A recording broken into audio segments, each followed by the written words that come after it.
What's going on, guys? TowerNumberNine here, and I'm here to discuss an interesting thing that was discovered by the community after Fantasy Flight Games previewed some cards for Secrets of Power. It looks like we have our first infinite combo in Star Wars Unlimited. In this video, I'm going to explain how the combo works, what you can do to counter it, and what type of decks might be built around it. Let's go. So, Grand Inquisitor Hunting the Jedi is a leader that we saw in the game's very first set, Spark of Rebellion. And he felt like a combo leader. It felt like he was going to do something potentially really strong with this ability to deal damage to a friendly unit with 3 or less power and ready it. His actual flip is extremely weak. He's a 3/6 on 6 resources with a similar ability on attack, and he really has not managed to tear up the scene.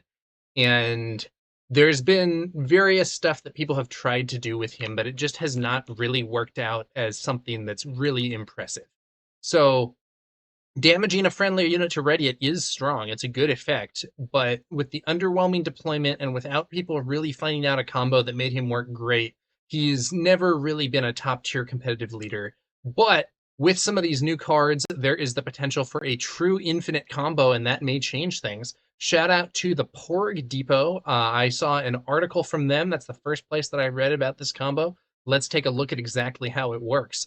So, Darth Treya, Lord of Betrayal. This is a character from Knights of the Old Republic 2, one of the Legends cards that features in this set. And Treya's interesting. Her ability was actually considered a typo, I think, by at least some people.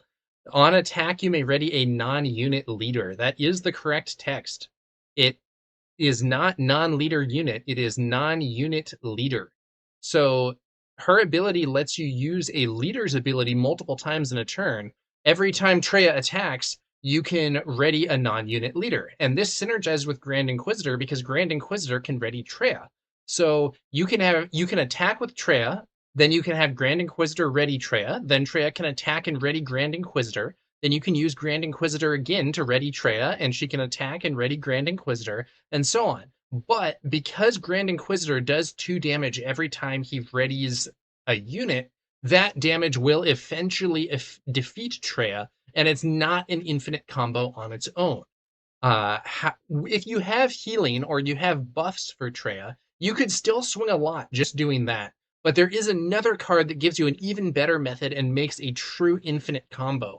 That card is the Tragedy of Plagueis.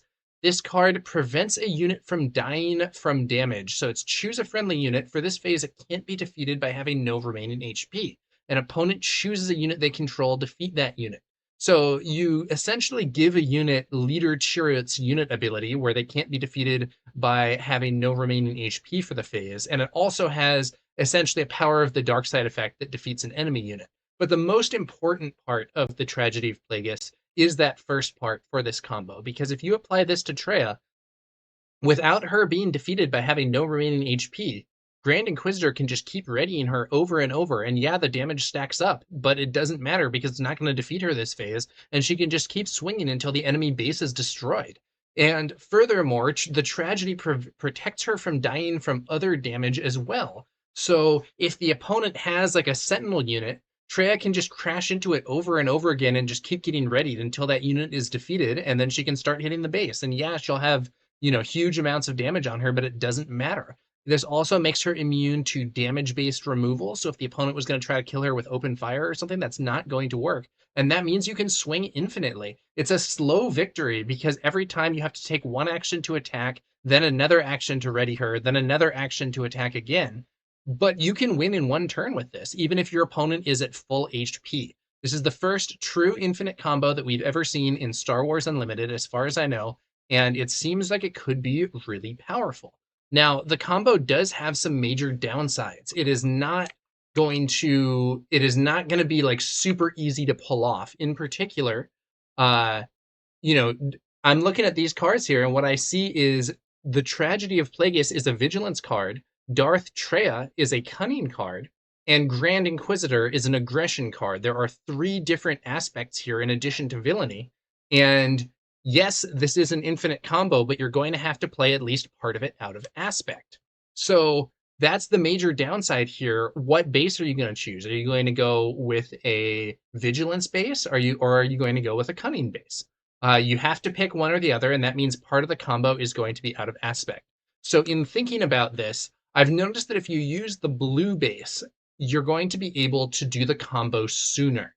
If you're running a vigilance base, you can play Tragedy on 5 resources. Now you have to play Darth Treya out of aspect for 5 total as well, but you can play Treya on 5 resources and then try to combo off on 6 resources.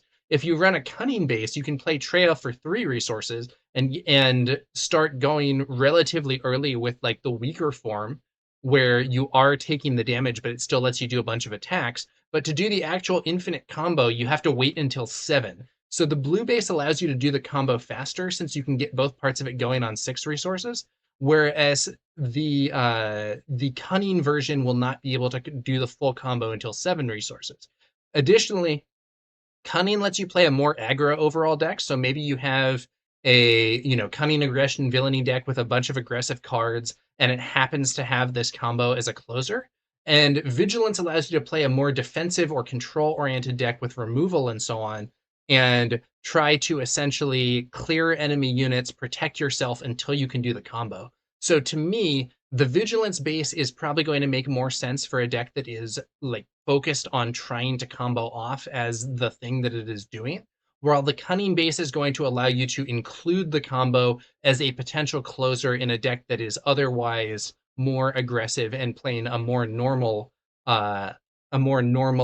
cunning villainy aggression game plan. Now let's talk a little bit about how to counter this combo. One way is to just use a direct defeat effect. So if the opponent does the combo and you just play Vanquish, Darth Treya will be defeated because she is not being defeated by having no remaining HP. It's a direct defeat effect, and that still works, combo or no combo. Another thing you can do is use an effect that prevents a unit from readying. So No Good to Me Dead is a classic example. I believe Frozen in Carbonite would also work in this case to prevent Treya from readying and shut down the combo. Another thing that you could use is a debuff. So for instance, if you put a perilous position on Treya, yeah, they can use the ability to ready her and get out of being exhausted, but the -2/-2 there is going to mean that she's swinging for 0. And additionally, depending on the timing, you could potentially exhaust her after the Grand Inquisitor is exhausted, in which case they wouldn't be able to ready her again. So even a single exhaust effect can actually counter this combo if you use it with the right timing.